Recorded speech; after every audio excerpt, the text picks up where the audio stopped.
بسم اللہ الرحمن الرحیم۔ حضرت آدم علیہ السلام کے بعد مشہور انبیاء میں سے ایک حضرت نوح علیہ السلام ہیں۔ آپ کی ولادت حضرت آدم علیہ السلام کی وفات کے 126 سال بعد ہوئی۔ آپ کی عمر 1000 سال ہوئی، جن میں سے 950 سال تک آپ اپنی قوم کو نصیحت کرتے رہے۔ حضرت نوح علیہ السلام کا اصل نام عبد الغفار تھا، لیکن آپ اپنی قوم اور آخرت کی فکر میں بہت زیادہ رویا کرتے تھے، اس لیے اللہ تعالیٰ نے قرآن مجید میں آپ کو نوح کے نام سے یاد کیا ہے، جس کا مطلب ہے بہت زیادہ رونے والا۔ آپ معمولی نعمتوں پر بھی اللہ تعالیٰ کا شکر ادا کرتے تھے، اس وجہ سے اللہ تعالیٰ نے آپ کو عبدًا شکورا کے لقب سے یاد کیا ہے۔ فرمان الہی ہے، بے شک وہ نوح علیہ السلام ہمارا شکر گزار بندہ تھا۔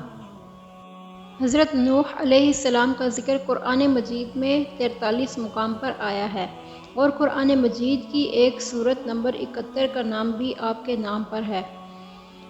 اللہ تعالیٰ نے آدم علیہ السلام کی اولاد میں خوب برکت فرمائی، اور اولاد آدم سے بہت سی بستیاں آباد ہو گئیں۔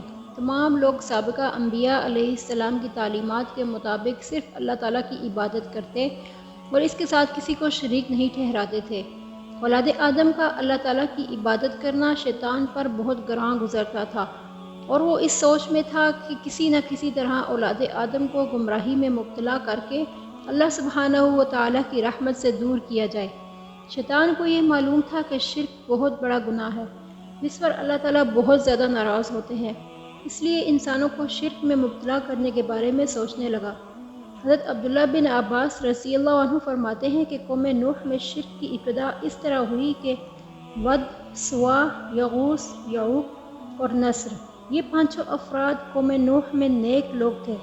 جب یہ وفات پا گئے تو شیطان نے ان کی قوم کے دل میں یہ بات ڈالی کہ تم ان کے بیٹھنے کی جگہوں پر ان کے ناموں کے مجسمے بنا کر رکھ دو، تاکہ انہیں دیکھ کر تمہیں اللہ کی عبادت کا شوق پیدا ہو۔ چنانچہ قوم نے ایسا ہی کیا۔ پھر جب یہ مجسمے بنانے والے مر گئے تو ان کے بعد آنے والے لوگوں نے لا علمی میں یہ سمجھا کہ ہمارے باپ دادا اپنے مجسموں کی عبادت کیا کرتے تھے، بس انہوں نے ان نیک لوگوں کے مجسموں کی عبادت کرنا شروع کر دی۔ اس طرح ان کے درمیان شرک پھیل گیا۔ امام بغوی رحمۃ اللہ علیہ نے نقل کیا ہے کہ یہ پانچوں دراصل اللہ کے نیک و صالح بندے تھے، جو آدم علیہ السلام اور نوح علیہ السلام کی درمیانی زمانہ میں گزرے تھے۔ ان کے بہت سے لوگ معتقد تھے۔ ان لوگوں نے ان کی وفات کے بعد بھی ایک عرصہ دراز تک انہی کے نقش قدم پر عبادت و اللہ کے احکام کی اطاعت جاری رکھی۔ کچھ عرصہ کے بعد شیطان نے ان کو سمجھایا کہ تم اپنے جن بزرگوں کے تابع عبادت کرتے ہو، اگر ان کی تصویریں بنا کر سامنے رکھا کرو تو تمہاری عبادت بڑی مکمل ہو جائے گی، خشوع و خضوع حاصل ہوگا۔ یہ لوگ اس فریب میں آ کر ان کے مجسمے بنا کر عبادت گاہ میں رکھنے اور ان کو دیکھ کر بزرگوں کی یاد تازہ ہو جانے سے ایک خاص کیفیت محسوس کرنے لگے، یہاں تک کہ اسی حال میں یہ لوگ سب یکے بعد دیگرے مر گئے اور بالکل نئی نسل نے ان کی جگہ لی۔ تو شیطان نے ان کو یہ پڑھایا کہ تمہارے بزرگوں کے خدا اور معبود یہی بت ہیں اور انہی کی عبادت کیا کرتے تھے۔ یہاں سے بت پرستی شروع ہو گئی۔ ان 5 بتوں کی عظمت ان کے دل میں زیادہ تھی، اس لیے ان کا خاص نام لے کر ذکر کیا۔ حدیث پاک میں آتا ہے کہ صحابہ نے بیان کیا، ہم نے حبشہ میں ایک خوبصورت گرجا گھر دیکھا جن میں انبیاء علیہ السلام اور نیک لوگوں کی تصاویر تھیں۔ ہم نے آپ کے سامنے اس گرجا گھر اور تصاویر کا ذکر کیا تو آپ صلی اللہ علیہ وسلم نے فرمایا، ان یہود و نصارہ میں جب کوئی نیک آدمی فوت ہو جاتا تو وہ اس کی قبر پر عبادت گاہ یعنی گرجا تعمیر کرتے اور اس میں ان فوت شدہ لوگوں کی تصاویر بنا کر رکھ لیتے تھے۔ قیامت کے دن یہ گمراہ لوگ اللہ کے نزدیک بدترین مخلوق ہوں گے۔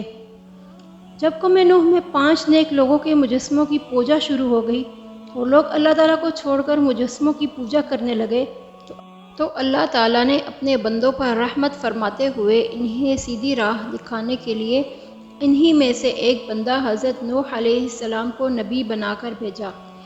جب آپ کو مبعوث کیا گیا اس وقت آپ کی عمر 50 سال تھی۔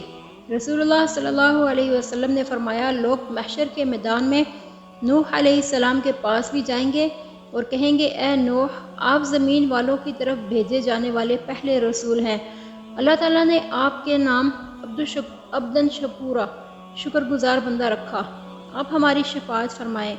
نوح علیہ السلام یہ کہتے ہوئے معذرت کر لیں گے کہ اللہ تعالیٰ آج بہت زیادہ غصے میں ہیں، اس سے پہلے کبھی اتنے غصے میں نہیں آئے تھے اور نہ بعد میں آئیں گے۔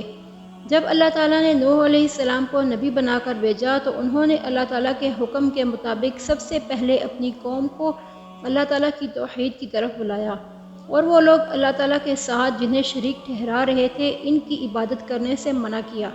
نوح علیہ السلام نے کہا، اے میری قوم، بے شک میں تمہیں کھلم کھلا ڈرانے والا ہوں، یہ کہ تم اللہ کی عبادت کرو اور اس کے عذاب سے ڈرو اور میری اطاعت کرو، وہ تمہارے گناہ معاف کر دے گا اور تمہیں ایک مقررہ مدت تک مہلت دے گا۔ بلا شبہ اللہ کا وعدہ یعنی وقت مقرر جب آ جاتا ہے تو اس میں تاخیر نہیں ہوتی، کاش کہ تم یہ بات سمجھ لیتے۔ نوح علیہ السلام نے جب اپنی قوم کو ایمان کی دعوت دی تو قوم نے ان کی نبوت اور رسالت پر اعتراضات پیش کیے۔ نوح علیہ السلام نے بإذن اللہ ان کے جوابات دیے۔ پہلا اعتراض یہ تھا کہ آپ کی نبوت اور رسالت پر تھا کہ آپ تو ہمارے جیسے آدمی اور انسان ہو، ہماری طرح ہی کھاتے پیتے چلتے ہو، پھر ہم کیسے مان لیں کہ آپ اللہ کے رسول ہو؟ ان لوگوں کا خیال تھا کہ انسانوں کی طرف جو شخص اللہ تعالیٰ کی طرف سے رسول بنا کر بھیجا جائے وہ جن سے بشر سے نہ ہونا چاہیے بلکہ کوئی فرشتہ ہو۔ قرآن پاک میں اللہ تعالیٰ نے فرمایا، اس آیت کا مطلب اس میں بتایا گیا، رسول کا بشر یا آدمی ہونا نبوت اور رسالت کے منافی نہیں، بلکہ غور کرو تو یہی ضروری ہے کہ آدمیوں کا رسول آدمی ہی ہونا چاہیے تاکہ آدمیوں کو اس سے دین سیکھنا آسان ہو۔ انسان اور فرشتہ کے مزاج میں زمین اور آسمان کا تفاوت ہے۔ اگر فرشتہ کو رسول بنا کر بھیج دیا جاتا تو انسانوں کو اس سے دین سیکھنا سخت مشکل ہو جاتا، کیونکہ فرشتے کو نہ بھوک لگتی ہے، نہ پیاس، نہ نیند آتی ہے، نہ تھکان ہوتی ہے۔ دوسرا اعتراض یہ تھا کہ آپ پر ایمان لانے والے سب سرسری نظر میں حقیر اور ذلیل لوگ ہیں، غریب لوگ ہیں۔ اگر آپ کی بات حق ہے، صحیح ہوئی، تو قوم کے بڑے لوگ دعوت کو قبول کرتے، یا یہ کہ اگر ہم لوگ ایمان لے آئے تو ہم بھی ان غریب لوگوں کے برابر ہو جائیں گے، یعنی کہ نماز کی صفوں میں برابری، امیر غریب برابر کھڑے ہوں گے، غریب لوگ ہمارے برابر آ جائیں گے۔ وہ لوگ جب غریب اور کمزور افراد کو نوح علیہ السلام کا تابع دیکھتے تو مغرورانہ انداز میں کہتے کہ ہم ان کی طرح نہیں ہیں کہ تیرے تابع و فرما بردار ہو جائیں، اور اگر کبھی توجہ بھی دیتے نوح علیہ السلام کی بات کی طرف تو اصرار کرتے کہ پہلے ان پست اور غریب افراد قوم کو اپنے پاس سے نکال دیجئے، تب ہم آپ کی بات سنیں گے، کیونکہ ہمیں ان سے گھن آتی ہے اور یہ ایک جگہ نہیں بیٹھ سکتے۔ حالانکہ قدیم زمانہ سے عادت اللہ یہی رہی ہے کہ پیغمبروں میں اول ایمان لانے والے غرباء اور فقراء ہی ہوتے ہیں، اور پچھلی آسمانی کتابوں میں اس کی تصریحات بھی موجود ہیں۔ اسی وجہ سے جب ہرقل شاہ روم کے پاس حضرت صلی اللہ علیہ وسلم کا نامہ مبارک دعوت ایمان کے لیے پہنچا اور اس کو یہ فکر ہوئی کہ معاملہ کی تحقیق کرے، چونکہ اس نے تورات اور انجیل میں انبیاء علیہ السلام کی علامات پڑھی ہوئی تھیں، اس لیے اس وقت عرب کے جو لوگ ملک شام میں آئے ہوئے تھے ان کو جمع کر کے ان علامات کے متعلق چند سوالات کیے۔ ان میں سے ایک سوال یہ بھی تھا کہ ان کا اتباع کرنے والے قوم کے کمزور اور غریب لوگ ہیں یا وہ لوگ قوم کے بڑے کہلاتے ہیں۔ ان لوگوں نے بتایا کہ کمزور اور غریب لوگ ہیں۔ اس پر ہرقل نے کہا، یہ علامت تو سچے نبی ہونے کی ہے، کیونکہ انبیاء علیہ السلام کا اول اتباع کرنے والے یہی کمزور اور غریب لوگ ہوتے ہیں۔ سورہ ہود میں حضرت نوح علیہ السلام کی وہ تقریر نقل کی گئی ہے جو انہوں نے اپنی قوم کے سب اعتراضات سننے کے بعد ارشاد فرمائی، جس میں یہ بتایا گیا کہ نبوت اور رسالت کے لیے وہ چیزیں ضروری نہیں جو تم نے سمجھ رکھی ہیں، یعنی میں تم سے یہ نہیں کہتا کہ اللہ کے خزانے میرے ہاتھ میں ہیں۔ اس میں ان لوگوں کو خیال کی تردید ہے کہ جب اللہ کی طرف سے رسول آئے تو اس کے ہاتھ میں خزانے ہونے چاہیے جن سے لوگوں کو خوش کرتے رہیں۔ نوح علیہ السلام نے بتایا کہ انبیاء کی بعثت کا مقصد یہ نہیں ہوتا کہ وہ لوگوں کو متاع دنیا میں الجھائیں، اس لیے خزانوں سے ان کا کیا کام؟ یا یہ بھی ہو سکتا ہے کہ ان لوگوں کے خیال کی تردید ہو جو بعض لوگ سمجھا کرتے ہیں کہ اللہ کے انبیاء کو بلکہ اولیاء اللہ کو بھی مکمل اختیارات دے دیے جاتے ہیں۔ اللہ کی قدرت کے خزانے ان کے ہاتھ میں ہوتے ہیں، جس کو چاہے دیں، جس کو چاہے نہ دیں۔ تو نوح علیہ السلام کے اس اشارے سے واضح ہو گیا کہ اللہ تعالیٰ نے اپنی قدرت کے خزانوں کا مکمل اختیار کسی نبی کو بھی سپرد نہیں کیا۔ دوسرا، ان جاہلوں کا یہ بھی خیال تھا کہ جو شخص اللہ تعالیٰ کا رسول ہو وہ عالم الغیب بھی ہونا چاہیے۔ اس آیت میں واضح کر دیا کہ نبوت اور رسالت علم غیب کے مقتضی نہیں ہے، اور کیسے ہوتی، جبکہ علم غیب حق تعالیٰ کی خصوصی صفت ہے جس میں کوئی نبی یا فرشتہ شریک نہیں ہو سکتا۔ ہاں، اللہ تعالیٰ اپنے پیغمبروں میں سے جس کو چاہتے ہیں جتنا چاہتے ہیں غیب کے اسرار پر مطلع کر دیتے ہیں، مگر اس کی وجہ سے ان کو عالم الغیب کہنا درست نہیں ہوتا۔ تیسری بات یہ کہ میں تم سے یہ بھی نہیں کہتا کہ میں فرشتہ ہوں، اس میں ان کے اس خیال کی تردید ہوئی کہ رسول فرشتہ ہونا چاہیے۔ چوتھی بات یہ ارشاد فرمائی کہ تمہاری نظر میں جن غریب بے سرمایہ لوگوں کو حقیر اور ذلیل دیکھتی ہے، میں تمہاری طرح یہ نہیں کہہ سکتا کہ اللہ تعالیٰ ان کو کوئی خیر اور بھلائی نہ دے گا، کیونکہ خیر و بھلائی کا تعلق مال اور دولت سے نہیں بلکہ انسان کے قلب سے ہے، اور دلوں کا حال اللہ ہی جانتے ہیں کہ کس کا قلب خیر و اصلاح کے قابل ہے، کس کا نہیں۔ پھر فرمایا اگر میں بھی تمہاری طرح ان کو حقیر اور ذلیل کہنے لگوں تو میں بھی ظالم ہو جاؤں گا۔ نوح علیہ السلام نے قوم کے ہاتھوں بہت اذیتیں اٹھائیں۔ ابن عباس سے منقول ہے کہ ان کی قوم ان کو اتنا مارتی کہ وہ گر جاتے، تو ان کو ایک کمبل میں لپیٹ کر مکان میں ڈال دیتے تھے اور یہ سمجھتے تھے کہ یہ مر گئے ہیں، مگر پھر جب اگلے روز ان کو ہوش آتا تو اللہ تعالیٰ کی طرف پھر بلاتے اور تبلیغ کا عمل شروع کر دیتے۔ محمد بن اسحاق نے عبید اللہ بن عمر سے روایت کی ہے کہ نوح علیہ السلام کی قوم ان کا گلا گھونٹ دیتی تھی جس سے وہ بے ہوش ہو جاتے، اور جب ہوش آتا تو یہ دعا کرتے تھے رب اغفر لقومی انہم لا یعلمون، اے میرے رب میری قوم کو معاف کر دے کیونکہ وہ جانتے نہیں۔ جب ایک نسل کے ایمان لانے سے مایوسی ہوئی تو امید رکھتے تھے کہ ان کی اولاد میں سے کوئی ایمان لے آئے گا، وہ نسل بھی گزر جاتی تو تیسری نسل سے یہی توقع لگا کر اپنا فرض منصبی میں مشغول رہتے، کیونکہ ان نسلوں کی عمریں اتنی طویل نہ تھی جتنی نوح علیہ السلام کو بطور معجزہ عطا ہوئی تھی۔ حضرت نوح علیہ السلام قوم کی سرکشی کے باوجود انہیں دن رات دعوت حق دیتے رہے، اور قوم جو الزامات لگاتی اس کا اچھے انداز میں جواب دیتے۔ دعوت حق دیتے ہوئے 950 سال ہو گئے۔ جب ایک نسل کے لوگ مرنے کے قریب ہوتے تو وہ بعد والوں کو یہ وصیت کر جاتے کہ تم نوح پر ایمان نہ لانا۔ آخرکار ان کی طبیعت ہی ایسی بن گئی کہ حق قبول کرنے کی کوئی صورت گوارا نہ تھی، بجائے اس کے کہ حق قبول کرتے یہ بھی کہنے لگے کہ جس عذاب سے تم ہمیں ڈراتے ہو وہ لے آؤ اگر تم سچے ہو۔ جب ان کی نسل پر نسل گزرتی رہی اور ہر آنے والی نسل پچھلی سے زیادہ شریر اور بدتر ثابت ہوئی تو نوح علیہ السلام نے بارگاہ رب العزت میں اپنا شکوہ پیش فرمایا، جس میں بتایا کہ میں نے ان کو دن رات اجتماعاً، انفراداً، اعلانیہ، خفیہ، جو طریقہ کسی کو راستہ پر لانے کا ہو سکتا ہے وہ سب اختیار کیا۔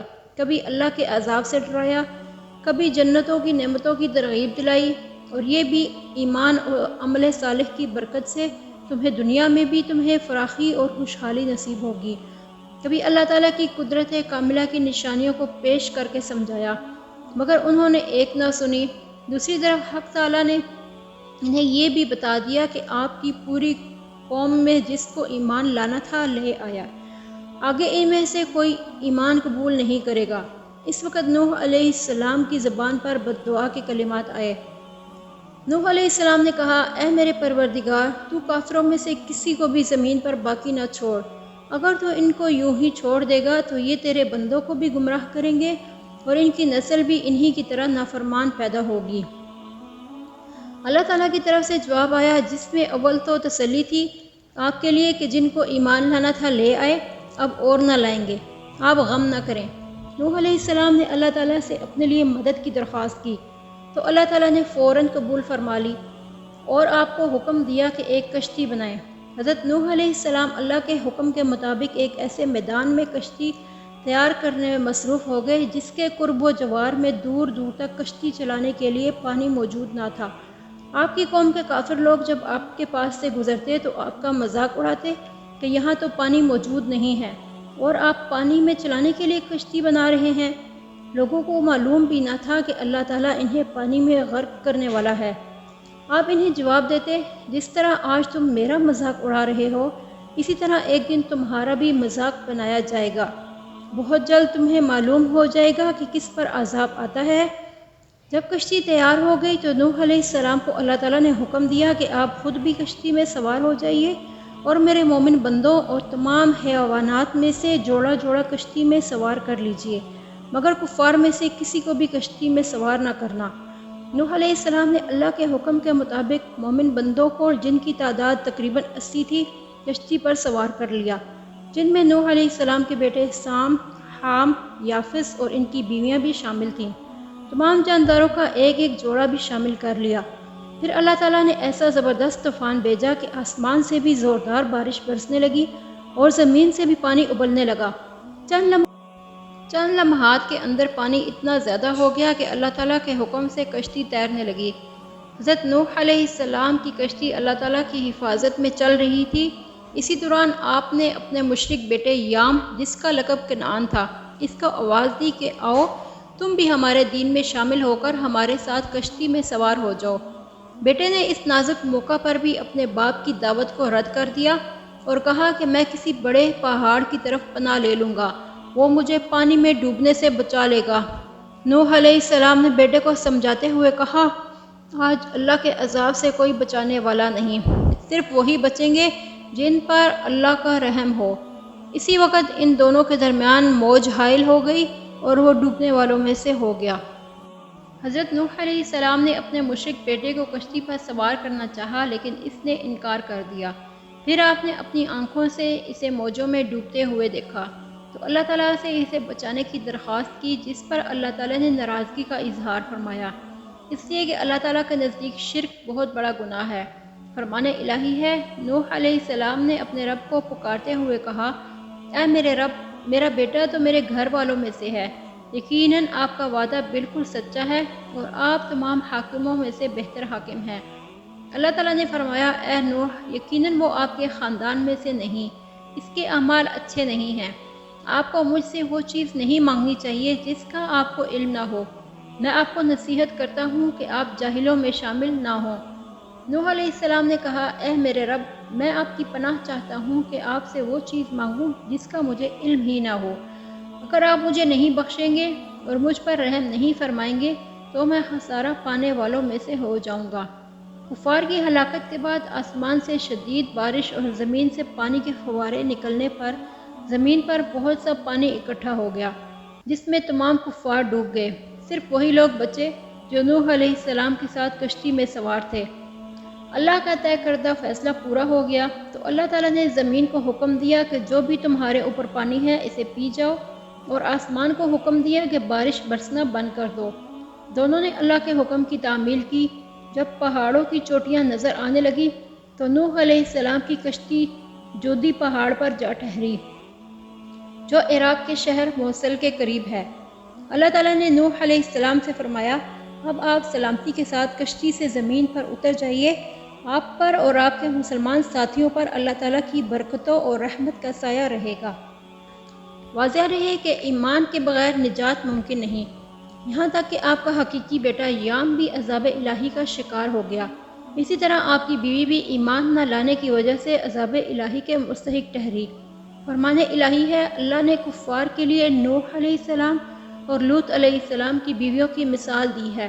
یہ دونوں ہمارے دو نیک بندوں کے نکاح میں تھیں، مگر ان دونوں نے اپنے شوہروں کی خیانت کی تو وہ شوہر اللہ کے مقابلے میں ان کے کچھ کام نہ آ سکے، اور ان بیویوں سے کہہ دیا گیا کہ تم دونوں بھی جہنم میں داخل ہونے والوں کے ساتھ داخل ہو جاؤ۔ ایمان اور اعمال صالح کے بغیر رشتہ داری اور دوستی بھی آخرت میں کام نہیں آئے گی، اس لیے زیادہ سے زیادہ نیک اعمال کرو تاکہ آخرت میں کامیاب ہو جاؤ۔ حضرت نوح علیہ السلام کے دور میں آنے والے طوفان سے سوائے کشتی میں سوار افراد کے تمام لوگ ہلاک ہو گئے۔ ان سے آگے پھر انسانی نسل کا سلسلہ چلا، اس لیے حضرت نوح علیہ السلام آدم ثانی یعنی دوسرے آدم کہلاتے ہیں۔ رسول اللہ صلی اللہ علیہ وسلم نے ارشاد فرمایا، جب نوح علیہ السلام کی وفات کا وقت قریب آیا تو انہوں نے اپنے بیٹے کو نصیحت فرمائی کہ میں تجھے 2 کاموں کا حکم کرتا ہوں اور 2 کاموں سے روکتا ہوں۔ جن کا حکم کیا ان میں سے ایک یہ تھی کہ لا الہ الا اللہ کو اختیار کرنا، کیونکہ ترازو کے ایک پلڑے میں 7 آسمان اور 7 زمینیں رکھ دی جائیں تو لا الہ الا اللہ والا پلڑا بھاری ہوگا۔ دوسرا، سبحان اللہ و بحمدہ کثرت سے پڑھتے رہنا، کیونکہ اسی کی برکت سے اللہ تعالیٰ مخلوق کو رزق عطا فرماتے ہیں۔ اور جن چیزوں سے منع کیا، ایک یہ کہ اللہ کے ساتھ کسی کو شریک نہ ٹھہرانا، دوسرا تکبر کرنے سے منع فرمایا۔ عبداللہ بن عمر رضی اللہ عنہ کہتے ہیں کہ میں نے عرض کیا، اے اللہ کے رسول صلی اللہ علیہ وسلم، شرک سے تو ہم واقف ہیں، تکبر کیا ہے؟